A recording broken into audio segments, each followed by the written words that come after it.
parents of children with autism oftentimes have undiscovered autism.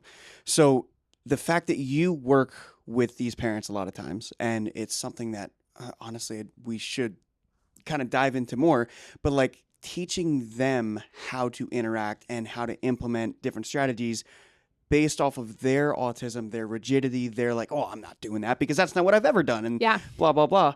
But like, how have you navigated that where you're like, hey, listen, I noticed that you're kind of struggling with this, but this is probably something we should talk about, and this is how we might get to a good solution.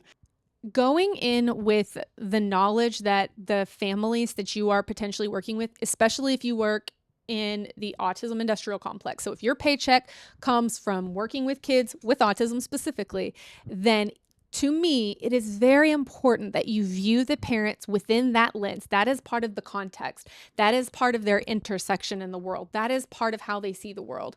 As I navigate the family, I'm also navigating my own bias. So my social bias, what is socially valid to me, what is socially valid to the family, and trying to step out of what I need, want, feel about my family and my household, and really be with the client in their family. And when I was a really young BCBA, I would have these like, come on, people. And it's like, we want to do the best for this kid in this family. Yeah. We want them to succeed in their family.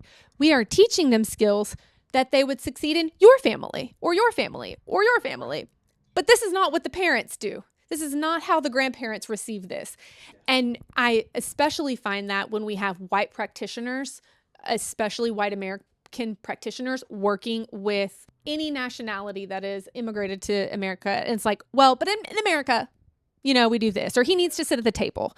You need fork and spoon. And then I'm like, is that a problem in this family? Yeah. No. And it's funny you say, like you mentioned grandparents specifically, because a lot of times when we think family, or, you know, the general public of clinicians think of family, they're like mom, dad. Nuclear family. Yeah. Yeah.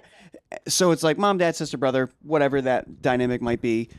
So let's teach mom and dad, but then like grandma and grandpa, they might have migrated from somewhere else. They might be speaking a different language. They might have a different relationship with the kid. So it's like, well, we should also kind of, you know, incorporate them into everything that we're doing, because otherwise we're going to set this plan up and then grandma and grandpa are going to come in and be like, oh, well, here's all these cookies. And we're like, well, honestly, we never incorporated them. So yeah,